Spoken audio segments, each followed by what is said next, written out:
So we'll start off by saying, agriculture is important. It's essentially farming, right? It's the cultivation of plant and livestock, and everyone needs to eat, right? And so there is a market demand for that. So today I do want to talk about what are some of the best practices. My son was calling. Yeah, so some of the best practices in terms of market research. So I do have three frameworks to share today. But the first question most people will ask in your class, if you had the marketing class, the first thing, well, there are two things they will ask, right? The first thing is, what is your product? What are you trying to sell? In an agricultural sense, it is very broad. It can be B2B, business to business, or business to consumer. And both will have different activity systems. One, B2B, you probably have less focus on brands, and B2C will be more focused on brands. And therefore, you need to have different competencies within your organization to succeed. So once you've decided that you have a product, the next question that people will ask will be, what is the market size, right? What is the market size? So in terms of how big is the potential? So we know in the Philippines, everyone eats rice. But then when you think about corn, does everyone eat corn every day? Or is corn mostly used as inputs to animal feeds? Yeah. So in this case, that is the most important question. When you think about what product you want to sell, you need to think about what is really the market size. If you talk to Robert Kwok owns Shangri-La Hotel. We know him very well for owning Shangri-La Hotel, but he also owns a lot of palm oil plantation, right? And he used to be trading a lot of sugar, and therefore he started off really in a market that was huge, because everyone, whether you're a producer or you're an end consumer, you do use sugar, right? A few months ago, when the new president came in, right, the sugar importance came to light. A number of our consumer packaged goods companies, beverages, had to slow down their production because of sugar supply, right? But then again, we're going to talk about, when you have a product, you need to really understand three things. What is really the total addressable market? That is the biggest size of price, because the bigger your market is, the bigger the potential for your product. But there's also much bigger set of competition. Then you also want to then say, what then is my available market? And then because of this, my specific niche or capabilities, what then is my target market? Okay. So in this case, the market size is important. So how do you get that? You need to use a marketing research. So these are very traditional, but then I will overlay with what are some of the new technologies that we're applying. Okay. So once you say, hey, Edwin wants to think of launching corn, then you need to understand really several things. Who consumes it? Where is it consumed? So let's say he wants to produce corn and he wants to sell it to the households. So it's important to understand what the buying behavior of households are. So in this case, of course, you ask what food they consume, where they buy the food. So the channel, is it, our speaker earlier, Timothy, said it was largely delivery. And also, some of them would be buying from the markets and cook it themselves. No? And And of course, how would they prepare the food? So you need a little bit of insight on how they're doing that. You also talk about who is the one driving the consumption. Is it the elderly or households with children? And when do they consume it? Is it breakfast, lunch, dinner, or snacks? And are there existing brands today? So if you're going to enter, is it a crowded market already? So all of that, we do this with our household panel. So we offer our clients a study which, done in less than a month, can tell them what Filipinos cook at home, at what occasion, and at home. And more importantly, we also check, are they buying now with the prevalence of fast food and food delivery? In 2010, it was only 10% in Metro Manila that was ordering delivery.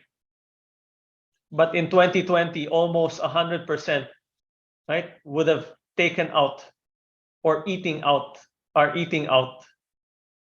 So in a span of 10 years, that consumer behavior had changed, right? So it's important as part of, once you've decided what your product is, what market you're targeting, is really to understand the dynamics and to use a panel, right? So we do have such a panel, and some of the results are interesting. In the last study we did 2 years ago, the number one product, or the number one viand or dish that Filipinos cook, are fried eggs, right? So eggs, as a matter of the diet in the aside from rice, right? But eggs are very important in the diet of the Filipinos. And then secondly, there's also a lot of fried stuff, right? So there's a lot of fried fish and fried chicken that households are turning to within the household. So this way, you would know where your place is. If you're going to launch a different type of protein, you will then see which ones are you going to replace and how much are they spending on which type of food. You know, so it's really understanding the consumer behavior. And then once you already have a product and you want to be in the channels, you want to know your execution, right? So we help our clients by thinking about where should we be, right? Where should we be? So if you think about Thunderbird, which is something Edwin is known for, there are certain regions where game fowl is more popular, right? And so you want to identify, and instead of deciding to go all over the country, you can decide on target regions and outlets. And how do we do that? We help our clients do that using satellite imagery, a little bit of analysis and desk research, a little bit of data that we have, to then focus on which provinces and barangays to really focus on. And then the next part is, you then need to decide which products that you want, which price points. Are they mostly buying big bags, 5 kilo bags, 10 kilo bags, 25 kilo bags? Is it based on the price points, the outlay, right? Especially for agri, price points are very, very important. And now with inflation, price points are very, very important because of the outlay that they're trying to budget. And in terms of, if you're in a particular store, right, where should the item be? If you are going to be in a supermarket, which part of the supermarket receives more foot traffic? There's a trivia in Singapore where the destination category for one of the biggest supermarkets in Singapore is actually their agri products. In particular, most people buy their rice, their packaged rice, from that supermarket, right? Unlike in the Philippines, we go to the neighborhood wet market or the neighborhood rice store, right? Some of these agri products are making their way in a bigger way to the supermarkets. And then The other one is to get attention of our shoppers. Where should you invest on the store, right? Should they have certain promotions? Should they have certain displays that are especially out in front or out at the checkout counters? You could measure their effectiveness, right, based on by correlating them to the sales. So it's important because we spend so much on eventually going into the store. We need to make sure it is effective. Okay.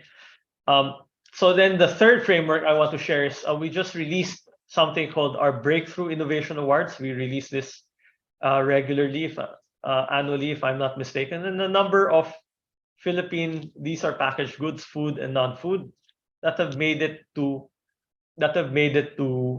breakthrough innovation. Meaning, not when they launched, they were able to reach a certain sales level and maintain it for the second year. Because there are some launches that don't make it. There's some launches that don't have enough repeats. There's some launches that don't sustain beyond year one. And in order to do that, you need to identify. We help clients in terms of identifying what the white spaces are, the opportunity. So in this case, what if we take about the meal, which of the meal items that are branded or less branded, that could tell you what an opportunity is. If you start to see within the game fowl area, certain proteins or certain benefits are left out but are being sought after by the consumers, that is an innovation opportunity. And then the next step is you want to come up with a compelling proposition that people will believe that your product can do that. You would test the product in-house, you'd send it to users, so that's optimizing the product experience. And then you can build in your marketing plan. So that also means where will you distribute, right? And how much where will you advertise? Where will you build awareness in order to achieve the right launch? And then looking at the existing price and assortment, you want to look at how much people tend to spend. You should be there. How often do they buy? So you think about certain products. Are they, the packaging, is it, the grammage is important, the outlay is important, what's existing in the market, that's optimal price and assortment. And then of course, if you're going to spend on advertising, brand building, so it depends on your agri side of your priority on advertising spend. Yeah. And then packaging. So if there was one thing that you need to focus on, is really good packaging, because if you don't have money to spend on TV commercials or radio commercials, right? When you bring the item in store and people pass by, that's already advertising. So what's an appealing advertising? What's an appealing package design that if your competition is blue, you probably don't want to be blue, and when they look at in the store, you will stand out. Right? So after you do that process, then we help you monitor in market performance. So a lot of this is being done no longer face to face. So in the Philippines, because of the pandemic, we had a high amount of research studies that we're doing new technology. So even our focus groups discussions, right, that we work with our clients, they are now more open to having a Zoom focus group, right, a Zoom interview with a consumer or a user, a potential user of your product. On the other hand, we also create what we call norms, right? So how would you know that your product is going to succeed? The best way is to look at all the other products that have launched and have resulted in better performance or just average performance, you can tell, because depending on, so that's creating norms, right? So that's the second way where the first one is using the Zoom, the online panel, to reach the consumers. The second one is creating all those norms, and this is not necessarily new, but creating all those norms to then say whether a new product is doing well, so you can course correct. Yeah.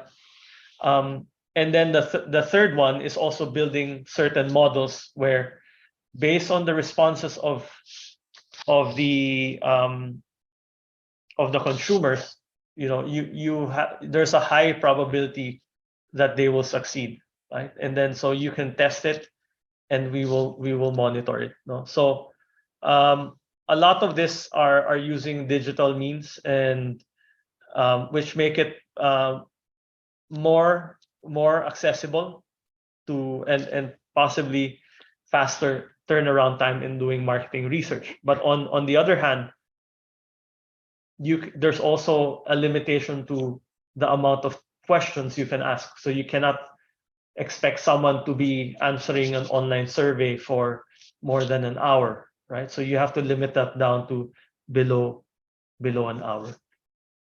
So with that, I've shared at least three frameworks that we're helping our clients in terms of. One is really understanding what's happening at home, right? And what the consumption, why they're buying, where they're buying. And then when you're going ready for distribution, where should you be present? Where should you be? Which stores, right? You should be present.